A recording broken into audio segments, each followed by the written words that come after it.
parce que nous considérons que les moments que nous vivons sont particulièrement graves et qu'ils doivent appeler de chacun de nous au sens de la responsabilité et surtout du dépassement par rapport aux convictions que chacun d'entre nous peut avoir. L'État a la prérogative et la priorité de la gestion de cette crise. Mais c'est une crise qui interpelle tous les Sénégalais, tous les citoyens. Ce n'est pas une crise qui interpelle seulement l'État et les plus autorités qui sont à sa tête, notamment le président Macky Sall, mais c'est une crise qui interpelle tous les citoyens sénégalais. Et donc, nous avons considéré, nous n'avons pas attendu cette audience pour donner notre point de vue et apprécier toutes les mesures qui avaient été prises jusque-là et considérer que c'est des mesures qui allaient dans le bon sens. C'était les mesures qu'il fallait prendre. Alors, notre seule présence ici suffit à démontrer que l'heure est grave, je crois. Et c'est pourquoi nous continuerons à lancer un appel aux Sénégalais à rester vigilants et concentrés et surtout à suivre strictement les consignes qui ont été données. Strictement parce que c'est des consignes qui sont données pour leur bien. Il s'agit de sauver des vies. C'est pas c'est pas un jeu. Aujourd'hui, c'est des milliers de morts qu'on voit un peu partout. Et ça n'épargne ni Premier ministre, ni président, ni chauffeur de taxi. Tout le monde est exposé à cette maladie. Donc, il est important que tous les Sénégalais le comprennent. Au-delà, nous avons écouté. Nous étions venus avec beaucoup de questions parce que jusqu'à présent, on était dans des mesures d'ordre sanitaire. Hier, on nous a annoncé, parce qu'on est à la phase de l'annonce, un certain nombre de mesures d'ordre budgétaire avec un impact économique et social recherché. Évidemment, on est dans une autre phase de gestion de cette crise. Il était bon que sur pas mal de questions, avant d'avoir à prendre une position, nous puissions interpeller, puisque le plan n'est pas encore présenté aux Sénégalais, c'est les annonces simplement. Et je crois que le président Macky Sall a répondu à toutes les questions que nous avions soulevées. Nous allons avoir plus de bonnes notes et nous allons pouvoir fonder notre avis à partir de ces réponses, en attendant que les ministres chargés de l'application de ces décisions nous produisent les plans détaillés. Déjà, que pensez-vous des mesures qui ont été prises par le chef de l'État à l'occasion de son adresse à la nation? Oui, c'est des mesures, pour le moment, j'ai dit qu'on est à l'état de l'annonce. Nous avions des questions que nous avions posées.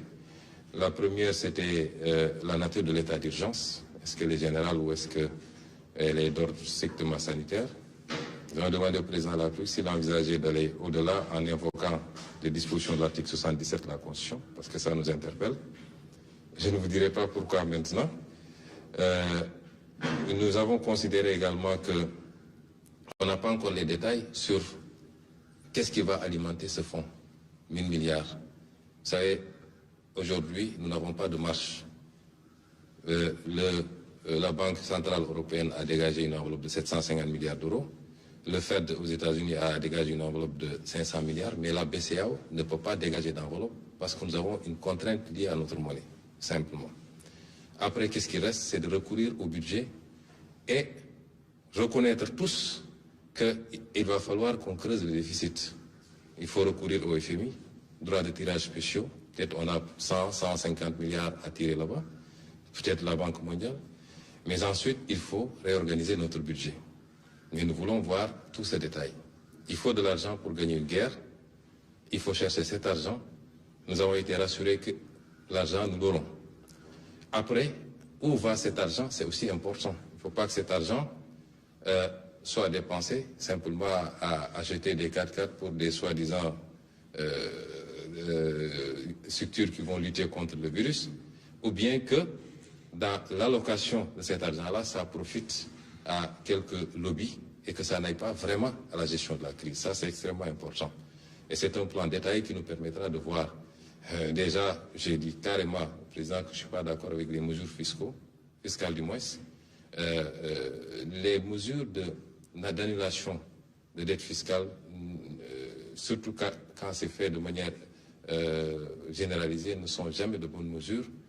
vous ne pouvez pas mettre dans le même panier ceux qui ont carrément commis des crimes fiscaux, notamment collecter de la TVA et ne pas la reverser, ou collecter de l'impôt sur les salaires et ne pas reverser, avec ceux qui peut-être ont commis des erreurs de bonne foi, c'est des questions d'interprétation, etc., etc. Mais nous avons considéré qu'il est plus pertinent de demander simplement un moratoire, de repousser le paiement de ces dettes fiscaux, puisque nous-mêmes, d'après ce qui m'a été dit, nous allons demander aux bailleurs de nous octroyer un délai pour le paiement de notre dette, plutôt que de procéder à l'annulation d'une dette, pour que ça aille simplement dans des poches et non pas dans la lutte réellement contre la pandémie ou la relance de l'économie.